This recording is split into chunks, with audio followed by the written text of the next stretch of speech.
नमस्कार, खबर उत्तराखंड देख रहे हैं आप और मैं हूं आपके साथ गौरव राजेंद्र। बुलेटिन की शुरुआत करते हैं। उत्तराखंड सीएम पुष्कर सिंह धामी ने दिल्ली विधानसभा चुनाव प्रचार के दौरान बीजेपी प्रत्याशियों के पक्ष में जबरदस्त प्रचार किया। उन्होंने बवाना में बीजेपी प्रत्याशी रविंद्र कुमार के समर्थन में जनता को संबोधित किया। वहीं उत्तम नगर में बीजेपी प्रत्याशी पवन शर्मा के समर्थन में जनसंपर्क कर लोगों से बीजेपी को प्रचंड बहुमत से जिताने की अपील की। सीएम धामी ने अपने संबोधन में आम आदमी पार्टी और कांग्रेस पर तीखा प्रहार करते हुए कहा कि खोखले वादों और जनता को ठगने की दुकान अब बंद होने जा रही है। साथ ही सीएम ने कहा कि दिल्ली की जनता अब भ्रष्टाचार और कुशासन से उब चुकी है और इस बार बीजेपी की डबल इंजन सरकार बनाने के लिए पूरी तरह तैयार है।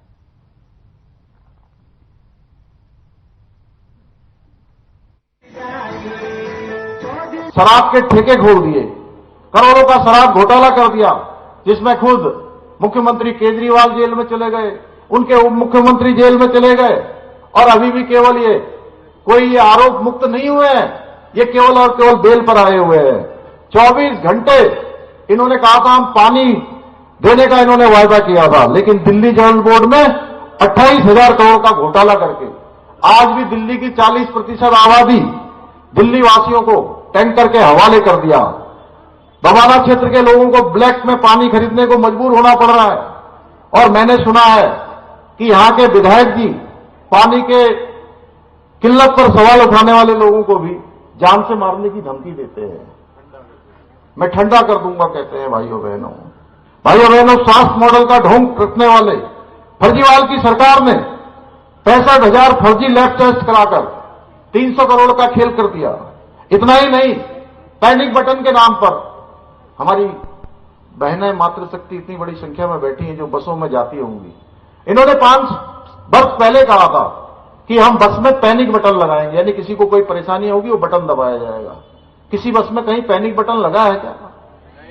कहीं लगा है बताइए? कहीं नहीं लगा भाइयों बहनों। और पैनिक बटन के नाम पर 500 करोड़ का घोटाला कर दिया, राशन कार्ड में 5400 करोड़ का घोटाला कर दिया, बस खरीद में 4,500 करोड़ का घोटाला कर दिया, क्लासरूम के नाम पर 2,000 करोड़ का घोटाला कर दिया, सीसीटीवी लगाने में 571 करोड़ का घोटाला, वक्फ बोर्ड में 100 करोड़ का घोटाला।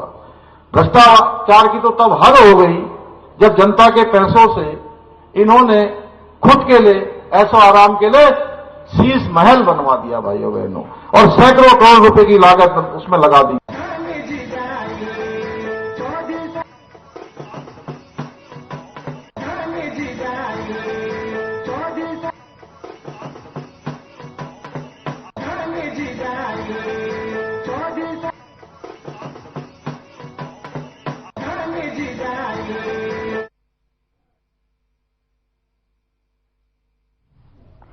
संसद में वित्त मंत्री निर्मला सीतारमण ने मोदी सरकार का बजट पेश किया है और इस बजट को लेकर प्रदेश के मुख्यमंत्री पुष्कर सिंह धामी ने कहा कि यह बजट मध्यम वर्ग के लोगों के लिए राहत साबित होगा। वहीं धामी ने एक तरफ जहां बजट को लेकर मोदी सरकार की तारीफ की तो वहीं दूसरी तरफ उत्तराखंड के लोगों से मिली जुली प्रतिक्रिया देखने को मिल रही है और इस बजट से कुछ लोग खुश हैं तो कुछ लोगों का मानना है कि यह बजट किसानों और आम लोगों के लिए हित में नहीं है।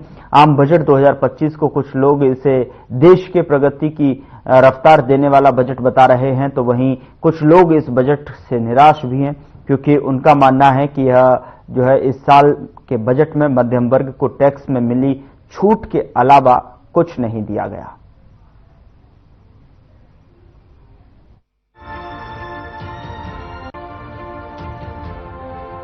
आदरणीय प्रधानमंत्री मोदी जी की दूरदर्शिता, विकसित भारत के संकल्प को पूरा करने वाला, मध्यम वर्ग को आगे लाने वाला, किसानों के लिए, गरीबों के लिए, महिलाओं के लिए, अन्नदाताओं के लिए, सबके लिए ये एक ऐसा बजट है जिसमें सबके लिए प्रावधान किया गया है और निश्चित रूप से ये हर वर्ग को आगे लाने वाला बजट है। हर वर्ग की इसमें चिंता की गई है, समावेशी है, सर्वस्पर्शी है, सर्वग्राही है। भारत के अंतिम छोर में खड़े हुए व्यक्ति के लिए भी इस बजट में प्रावधान किया गया है। 12 लाख रुपए तक इनकम टैक्स पर कोई भी टैक्स न लिया जाना निश्चित रूप से भारत के मध्यम वर्ग की जनता के उत्थान का बजट है। मैं इस बजट के लिए निर्मला सीतारमण जी को, वित्त मंत्री जी को और हमारे देश के यशस्वी प्रधानमंत्री मोदी जी को बहुत बधाई देता हूं, बहुत शुभकामनाएं देता हूं। सर, दिल्ली चुनाव में लगातार चुनाव प्रचार करें, कई जनसभाओं को आप संबोधित किया, आपने केजरीवाल पर बिल्कुल सिर्फ निशाना साधा सर, जो यमुना को लेकर सर किस तरीके से देखते हैं सर? देखिए, केजरीवाल जी ने 2020 के अपने चुनाव घोषणा पत्र में भी कहा था कि यमुना जी को हम अगले वर्ष साफ कर देंगे। पिछले 5 वर्षों तक लोगों को केवल आंखों में लोगों की धूल झोंकते रहे। अब यमुना जी पर फिर से जो है कि अगले वर्ष में यमुना जी को साफ कर दूंगा, ये पूरी उनकी घोषणा है, झूठ है और लोग उन पर विश्वास करने वाले नहीं हैं। अपनी नाकामी का ठीकरा जिस जन्मभूमि में पैदा हुए वहां के पुत्र होकर कुपुत्र जैसा काम कर रहे हैं और कोई जहर मिलाता है क्या पानी में? इस प्रकार की बातें करना निसंदेह राज्यों के बीच में परस्पर भेदभाव करना है। किसी लेबोरेटरी में कोई या तो टेस्ट किया गया होता कि वहां से जहर मिलकर आया है, फिर कभी कहते हैं यमुना जी को रोक दिया गया है। यमुना जी को रोक दिया होता तो आज गांव में पानी भर गया होता। तो इसलिए लोग अब इन पर भरोसा नहीं करने वाले हैं और इस बार केजरीवाल को बदलकर यहां भाजपा का डबल इंजन लगाने वाले हैं। मोदी जी के नेतृत्व में जैसे डबल इंजन की सरकारें पूरे देश के अंदर विकास कर रही हैं, बार बार लोग डबल इंजन को मौका दे रहे हैं। दिल्ली में भी इस बार डबल इंजन लगेगा। राजीव वर्मा। राजीव जी, जिस तरीके से केंद्र सरकार का बजट आया है और 12 लाख तक की जो इनकम है उस पर अब जो है टैक्स नहीं देना होगा, वो फ्री कर दिया है सरकार ने, तो किस तरीके से इसको देखते हैं? नहीं, ये सरकार का जो फैसला था ये बहुत अच्छा है और मिडिल क्लास व्यापारियों के लिए बहुत अच्छा रहेगा ये। राहुल जी, जिस तरीके से केंद्र सरकार का बजट आया है और 12 लाख तक की जो इनकम जिनकी है उनको लिए जो टैक्स है वो माफ कर दिया गया है, इसके लिए कोई टैक्स नहीं है, किस तरीके से देखते हैं? नहीं, बहुत अच्छा किया गवर्नमेंट ने। पहले 7 लाख की 6 या 7 लाख की छूट थी, तो हमें 12 लाख की छूट मिल गई है, तो बहुत बढ़िया किया गवर्नमेंट ने। ये मिडिल क्लास को बहुत बड़ी राहत दी है सरकार ने।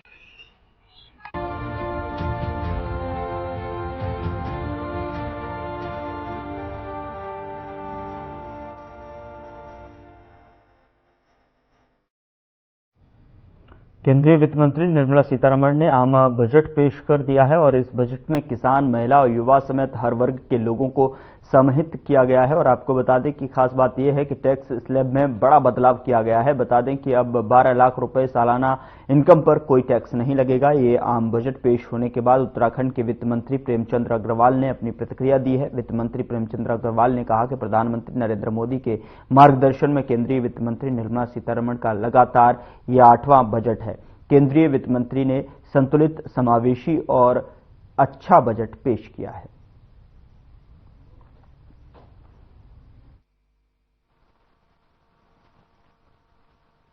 देखिए, हमारे देश के यशस्वी प्रधानमंत्री आदरणीय मोदी जी के मार्गदर्शन में और जिस प्रकार से एनडीए की तीसरी सरकार जिसका नेतृत्व आदरणीय मोदी साहब कर रहे हैं, उस सरकार का ये पहला बजट और सीतारमण जी का ये लगातार 8वां बजट है।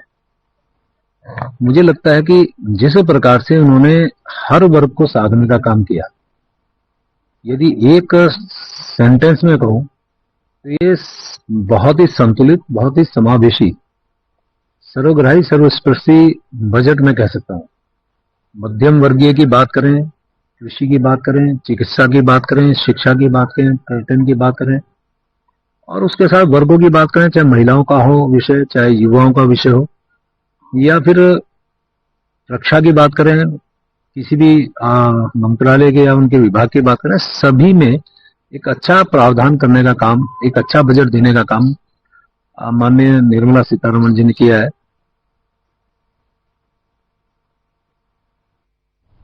उधर कोटद्वार बेस अस्पताल में भर्ती मरीजों के तीमारदारों को भी अब निःशुल्क खाने की सुविधा मिलेगी। यह जय दुर्गा सामाजिक कल्याण संस्थान की ओर से बेस अस्पताल में ये व्यवस्था की गई है। विधानसभा अध्यक्ष रितु खंडूरी के परिवार की इस संस्था की ओर से की गई निःशुल्क व्यवस्था का खुद विधानसभा अध्यक्ष ने उद्घाटन किया। इस दौरान रितु खंडूरी ने कहा कि आने वाले दिनों में वे निःशुल्क दवाइयों की भी व्यवस्था मरीजों के लिए करेंगी।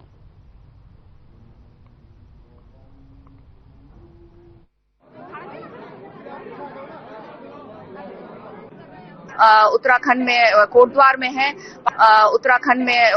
में है, बाहर से बहुत पेशेंट्स यहाँ पहुंचते हैं और अटेंडेंट्स जो होते हैं, क्योंकि पेशेंट्स को तो भोजन मिलता है, अटेंडेंट्स के लिए बहुत दिक्कत होती है। तो ये प्रयास है कि जो बिल्कुल गरीब पेशेंट है उसको हम भोजन दे सके। साथ ही साथ अभी सीएमएस साहब के साथ बात करके हम इस तरह का भी प्रावधान करेंगे कि जो अगर डॉक्टर्स लिख कर देंगे कि ये पेशेंट गरीब है, इसके लिए आप दवाइयां दीजिए, इसके लिए मैट्रेसेस दीजिए, इसके लिए व्हील चेयर दीजिए, उसकी भी व्यवस्था हम लोग यहाँ से करेंगे।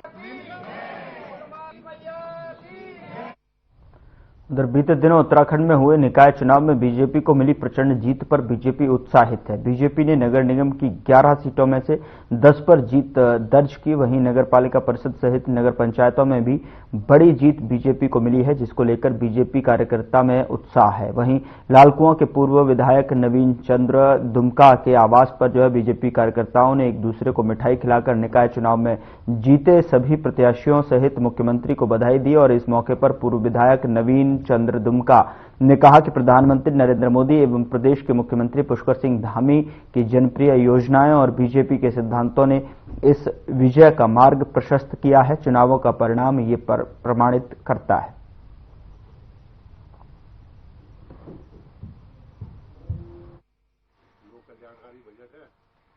अब देखिए, जो निकाय चुनाव है उसमें मेयर पद पर निश्चित रूप से भाजपा एक को छोड़ के सभी सीटें जीती है, लेकिन वहीं नगर पंचायत नगर पालिका में उतनी बढ़िया स्थिति नहीं रही। ये स्थानीय जनादेश अलग अलग जगह पर अलग अलग प्रकार का होता है। मेयर में थोड़ा आम उत्तराखंड स्तर के माहौल से चुनाव हुआ, लेकिन बाकी जगह अलग अलग मुद्दों पर अलग अलग स्थानीय विषयों पर क्षेत्रवाद पर चुनाव हुए और मिला जुला इसका परिणाम रहा। लेकिन कुल मिला के स्थानीय जनता की सरकार है।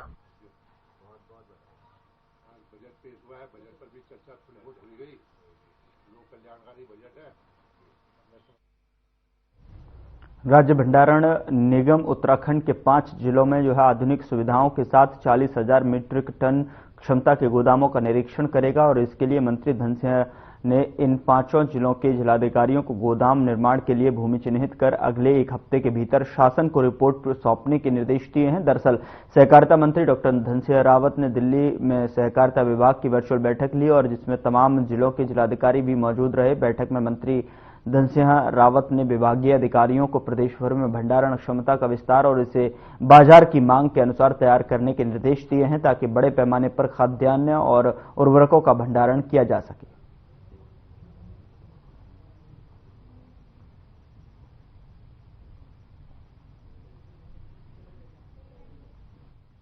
भाजपा के स्टार प्रचारकों में मुख्यमंत्री पुष्कर सिंह धामी का नाम। इसी क्रम में मुख्यमंत्री अलग अलग प्रदेशों में जाकर चुनाव प्रचार में लगे हुए हैं। साथ ही भाजपा का कहना है कि धाकड़ धामी एक स्टार प्रचारक के रूप में सफल साबित हो रहे हैं, तो वहीं विपक्ष का कहना है कि धामी जी झूठ के बल पर स्टार प्रचारक के रूप में पिछले काफी समय से प्रचार कर रहे हैं। मुस्लिम यूनिवर्सिटी हो या फिर यूसीसी झूठ का पुलिंदा है।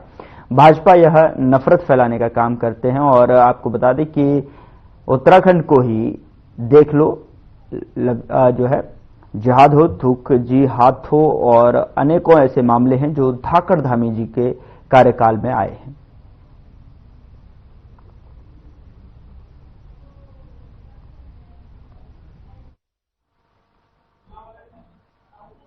2022 की झूठ की बुनियाद पर रखी गई मुस्लिम यूनिवर्सिटी का झूठ के ढेर पर यह सरकार बैठी हुई है। उसी तरह से यूसीसी के झूठ के बल पर धामी जी जगह जगह प्रांत दर प्रांत पिछले 1 साल से स्टार प्रचारक बने फिर रहे हैं। आप बताइए कि यूसीसी प्रदेश में लागू हुआ 27 जनवरी 2025 को, लोकसभा चुनाव हुए अप्रैल मई जून 2024 और पहला यूसीसी लाने वाला राज्य उसके पहले मुख्यमंत्री के रूप में ये अपने आप को प्रोजेक्ट करके आ चुके हैं। यानी कि झूठ का पुलिंदा है, झूठ की दुकान है पूरी की पूरी भाजपा।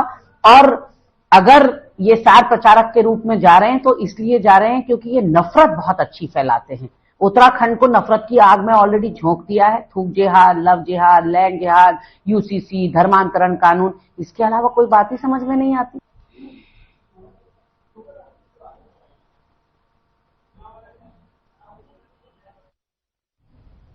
कांग्रेस की प्रदेश प्रवक्ता डॉक्टर प्रतिमा सिंह ने मुख्यमंत्री पुष्कर सिंह धामी पर निशाना साधते हुए कहा कि जब उत्तराखंड में राष्ट्रीय खेल हो रहे हैं तब उन्हें दिल्ली में नहीं बल्कि प्रदेश में रहना चाहिए। उन्होंने कहा कि खेलों में अव्यवस्थाएं देवभूमि को शर्मसार कर रही हैं और सरकार को इस पर ध्यान देना चाहिए। साथ ही उन्होंने समान नागरिक संहिता को लेकर भी सवाल उठाए हैं। आरोप लगाया कि सीएम धामी खुद इस कानून की पूरी जानकारी नहीं रखते हैं।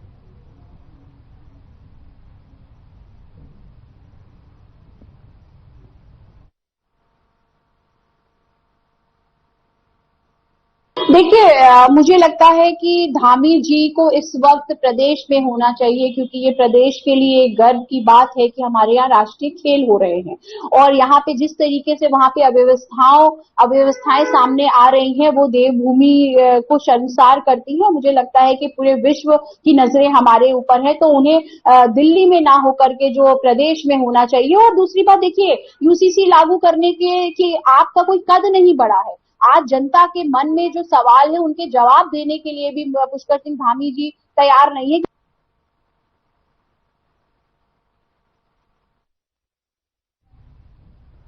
उधर 38वें राष्ट्रीय खेलों के तहत अल्मोड़ा में हो रहे योगासन प्रतियोगिता के लिए 22 राज्यों के 171 खिलाड़ी अल्मोड़ा पहुंचे और इस योगासन प्रतियोगिता के लिए स्थानीय हेमवती नंदन बहुगुड़ा स्पोर्ट्स स्टेडियम में बनाए गए पंडाल के साथ अन्य व्यवस्थाओं को लेकर अब सवाल उठने लगे हैं। योगासन भारत के राष्ट्रीय अध्यक्ष उदित सेठ ने साक्षात्कार में बताया कि प्रतियोगिता के लिए बनाए गए इस पंडाल के अंदर का वातावरण खिलाड़ियों के लिए अनुकूल नहीं है, जिसमें काफी हद तक लापरवाही बरती गई है और जिस कारण 15 से 20 खिलाड़ी बेहोश हो गए, जिन्हें अस्पताल में भर्ती करना पड़ा।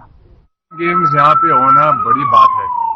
एक हमारे लिए सौभाग्य की बात है कि नेशनल गेम्स अभी हर साल होने लगी है और मैं हमारे प्रधानमंत्री जी का बहुत बहुत शुक्रिया करना चाहता हूं कि not only he has created national games every year, लेकिन योगासन एज अ स्पोर्ट अभी इतना बढ़ावा दिया है।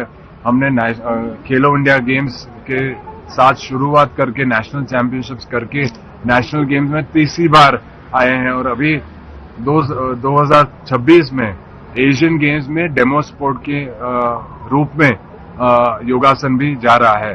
तो हमारे लिए बहुत बड़ी बात है कि योगासन के हमारे एथलीट्स हैं, इनको एक नई दिशा मिल रही है।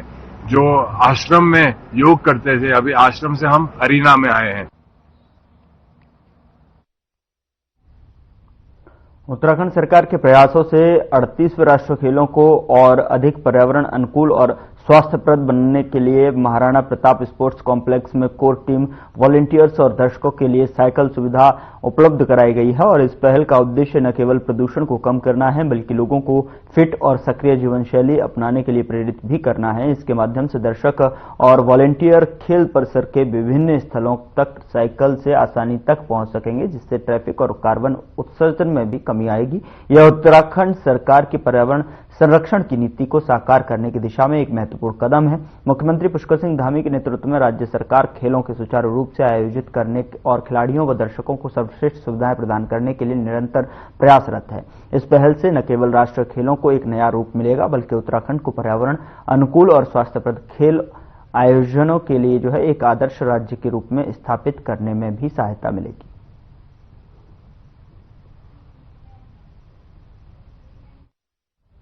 उत्तराखंड के उधम सिंह नगर में 38वें नेशनल गेम्स आयोजित हो रहे हैं। उधम सिंह नगर के मनोज सरकार रुद्रपुर स्टेडियम में वॉलीबॉल प्रतियोगिता का आयोजन किया जा रहा है। लीग मैच के बाद महिला और पुरुष वर्ग के 4 टीम सेमीफाइनल में पहुंची थी, जिसके बाद महिला वर्ग का सेमीफाइनल मैच खेला गया। पहला मैच तमिलनाडु और राजस्थान के बीच हुआ, तो जिसमें तमिलनाडु टीम ने राजस्थान को 3-1 से पटखनी दी थी और पहले सेट को राजस्थान की टीम ने 29-27 से जीता था, जिसके बाद तमिलनाडु ने मैच में वापसी करते हुए राजस्थान को दूसरे, तीसरे और चौथे सेट पर 25-13 और 25-11, 25-13 से हराकर फाइनल में खेलने का रास्ता साफ कर दिया है। वहीं दूसरा सेमीफाइनल केरल और चंडीगढ़ के बीच खेला गया है, जिसमें केरल ने एक तरफा जीत दर्ज की है और अब फाइनल में तमिलनाडु और केरल के बीच मुकाबला देखने को मिलेगा। 28 तारीख से जो ये कारवां बढ़ा है, देश के माननीय प्रधानमंत्री जी ने जो उद्घाटन करके 38वें राष्ट्रीय खेलों की जो शुरुआत की है, अब वो अपने भव्य से भव्यतम रूप में साकार होने लगा है। आज उसी की परिणति है कि यहाँ रुद्रपुर के एमपीएच में आज वॉलीबॉल इवेंट का जो है सेमीफाइनल मैचेज आज प्रारंभ हो गए हैं। तो पहले चरण में विमेन सेक्शन के मैचेज चल रहे हैं और 2 बजे से जो है मेन सेक्शन के मैचेज चलने लगेंगे, जिसमें 4 बजे उत्तराखंड और सर्विसेज के भी मैच शामिल है। और कल जिस तरह आप लोगों ने देखा कि जो जोश जुनून हद तक पहुंच गई थी, मुझे पूरा भरोसा है, पूरा विश्वास है कि आज भी क्षेत्रीय दर्शक और खेल का रोमांच अपने चरमोत्कर्ष पे होगा।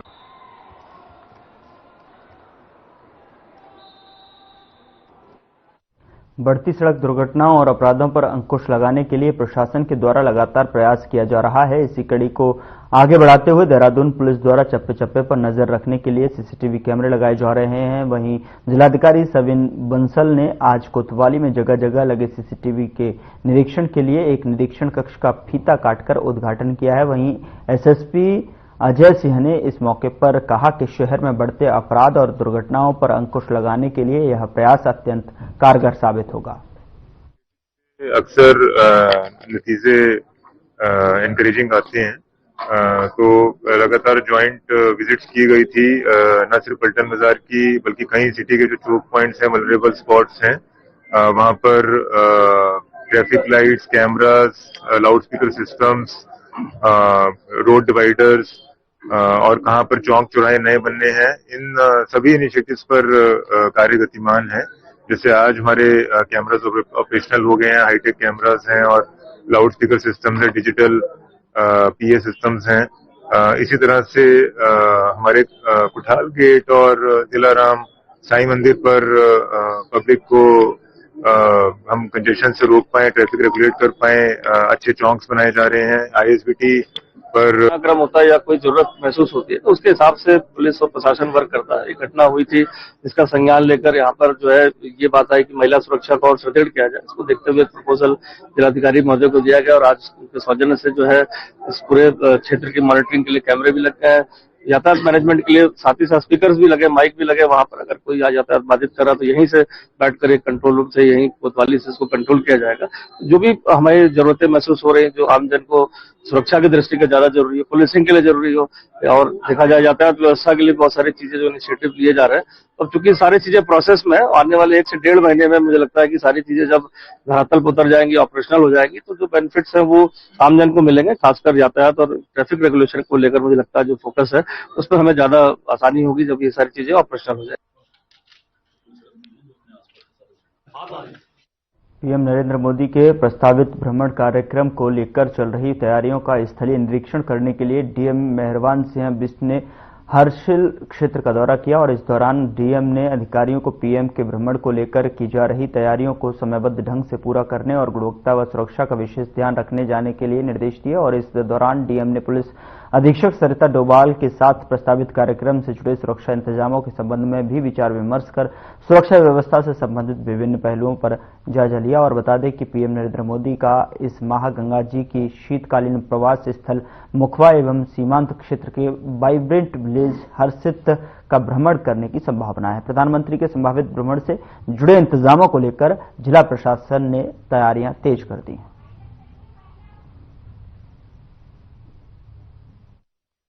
फिलहाल बुलेटिन में इतना ही। नमस्कार।